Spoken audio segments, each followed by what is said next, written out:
முத்து கடல் பதித்து மூன்று நெறிவளத்து கற்று கலமிகின்ற தாயகமே, கத்தும் கடல் மீது கலங்களில் விளையாடும் காவலர் தென்பாண்டி மண்டலமே, நதியில் விளையாடி தன்னன் மடியில் தவிர்ந்த தமிழ்த்தாயின் தலைமகன் கூத்தன் இருந்தான், குரலரசன் அங்கிருந்தான், வார்த்தை தமிழுக்கு வழங்கிய தமிழ்வேந்தன் கம்பன் இருந்தான், வயதான தமிழ் பாட்டி அவை இருந்தால், அரசியலோ சீதனமாய் பொலிச்சியுட நாடடைந்த புகழேந்தி அங்கிருந்தான், நக்கீரர் நன்னாகன் நவசலை நப்பூதன் ஓக்கூர் மாசாத்தி ஒன்சாந்தன் சிலம்பெடுத்த தக்கோன் காவலர்கள் மூவருமே காத்து நின்ற வாளிற்கு காவலனை நம்பி அவன் பாட்டெடுத்தான் தம்பி. எத்தனை பேர் அத்தனை பேர் மொத்தமாய் திரண்டு யாப்பிலா பாடல் எனும் யார் தரும் கவிதையை மா பல போல் மடியில் வாங்கி காப்பில்லார் தமிழறிஞர் காலமெல்லாம் வீட்டிற்கும் முப்பில்லா தமிழர் முத்தமிழறிஞர் கலைஞர் ஐயாவை வணங்கி என் உரையை துவங்குகிறேன். எனது பெயர் ஏ மேஷாக், அரசு கலை மற்றும் அறிவியல் கல்லூரி அரக்கோணம். இன்று நான் பேச எடுத்துக்கொண்ட தலைப்பு திராவிட மாடல் ஆட்சி. மாடல் என்றாலே தன்னை அழகுபடுத்திக் கொள்வதாகும். அப்படியா இந்த திராவிட மாடல் ஆட்சி பல திட்டங்களை வகுத்திருக்கிறது. அதில் ஒரு சில திட்டங்களை பற்றி நான் இங்கு கூற வந்துள்ளேன். பெற்றெடுத்த தாயால் கூட முடியாததை இந்த திமுக ஆட்சியால் முடியும் என்று நிரூபித்து காட்டியது என்றால் அதுதான் இந்த திராவிட மாடல் ஆட்சி, அதுதான் புதுமை பெண் திட்டம். ஒரு தாயானவள் தன் மகளை 12ஆம் வகுப்பு வரை படிக்க வைத்து மேற்படிப்பிற்கு பணம் இல்லாமல் வருத்திக் கொண்டிருந்தாள். அந்த இடத்திலே ஒரு குரலானது ஒலித்தது, அம்மா உனக்கு நான் இருக்கிறேன், நீ கலங்காதே என்று. அந்த பெண்ணின் கண்ணீரை துடைத்து கரத்தை பிடித்து மாதம் 1000 ரூபாயை கொடுத்து கல்லூரி படிப்பு செலவிற்காக கொடுத்ததல்லவா திராவிட மாடல் ஆட்சி. அந்த திட்டத்தின் மூலம் இன்று எத்தனை பல லட்சக்கணக்கான பெண்கள் பட்டதாரிகளாக மாறிக்கொண்டிருக்கிறார்கள். அது மட்டும் அல்லாமல் கலைஞரின் கனவு இல்ல திட்டம். இந்த கலைஞரின் கனவு இல்ல திட்டத்தின் நோக்கம் என்னவென்றால் ஓலை குடிசை இல்லா தமிழ்நாடு, ஏழைகளுக்கும் கல்வீடு. எப்படி?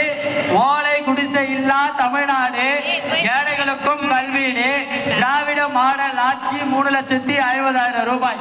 இந்த திட்டத்தின் நோக்கம் என்னவென்றால் ஓலை குடிசையிலே வாழ்கின்ற ஏழை எளிய மக்களின் நிலையை மாற்றி அவர்களும் இந்த மாடி வீட்டில் வாழ்வதற்காகவே இந்த திட்டத்தை கொண்டு வரப்பட்டுள்ளது. இந்த திராவிட மாடல் ஆட்சி என்பது பட்டை தீட்டிய வைரமாக மின்னி மிளறிக் கொண்டிருக்கிறது என்று சொன்னால் அது இந்த திராவிட மாடல் ஆட்சி மட்டும்தான். உலக வரலாற்றிலேயே சாதனை படைத்தது என்றால் அது இந்த திராவிட மாடல் ஆட்சி தான்.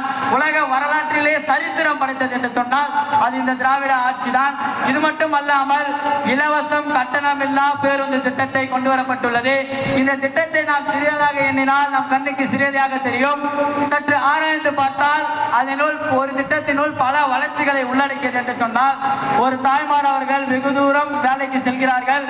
ஒரு நாளைக்கு 40 ரூபாய் மிச்சமாகின்றது, மாதம் 1200 ரூபாய் மீதமாகின்றது. இப்படி பல குடும்பங்கள் வாழ்கின்றன. அந்த மாதம் 1200 ரூபாய் என்பது ஒரு குடும்பத்திற்கு பள்ளி படிப்பு செலவிற்கு பயன்படுகிறது, ஒரு குடும்பத்திற்கு மின்கட்டண வசதிக்கு பயன்படுகிறது. இப்படிப்பட்ட பல நலத்திட்டங்களை வகுத்து தந்தது என்று சொன்னால் அதுதான் இந்த திராவிட மாடல் ஆட்சி. இந்த திராவிட மாடல் ஆட்சி என்பது என்னவென்றால் ஒரு கப்பலானது என்னதான் பல மைல்கள் கடந்து வந்தாலும் கடலிலே கரையை அடைவதற்கு தத்தளித்துக் கொண்டிருக்கிறது.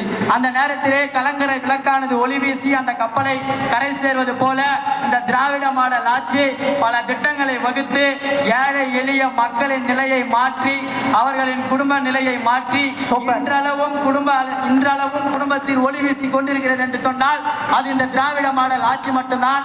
இந்த திராவிட மாடல் ஆட்சியை போல் வேறு எந்த ஆட்சியும் கிடையாது. இறுதியாக ஒன்றை சொல்லி முடித்துக் கொள்கிறேன். எத்தனையோ தலைவர்கள் பல திட்டங்களை வகுத்திருக்கிறார்கள், நான் இல்லை என்று சொல்லவில்லை. ஆனால் இந்த திராவிட மாடல் வகுத்த திட்டங்களில் 1 ரூபாய் கூட யாராலும் ஏமாற்ற முடியாது. எப்படி என்றால் புதுமை பெண் திட்டம் என்றால் மாதம் 1000 ரூபாய், அந்த மகள் வங்கி கணக்கிலே மாதம் 1000 ரூபாய் வைத்திருக்க வேண்டும். அதில் 999 ரூபாய் யாராலையும் போட முடியாது. அப்படிப்பட்ட பல நலத்திட்டங்களை வகுத்து இன்றளவும் இந்த ஏழை எளிய மக்களுக்கு ஏற்றம் பெற ஏணியாக திகழ்ந்து கொண்டிருக்கிறது என்று சொன்னால் அதுதான் இந்த திராவிட மாடல் ஆட்சி. இந்த ஆட்சியை போல் வேறு எந்த ஆட்சியும் தோன்ற முடியாது. வீழ்வது நாமாக இருந்தாலும் வாழ்வது தமிழாக இருக்கட்டும். தமிழர்கள் உள்ளவரை இந்த தமிழின் புகழ் என்றும் நிலைத்திருக்கும் என்று கூறி விடைபெறுகிறேன். நன்றி, வணக்கம்.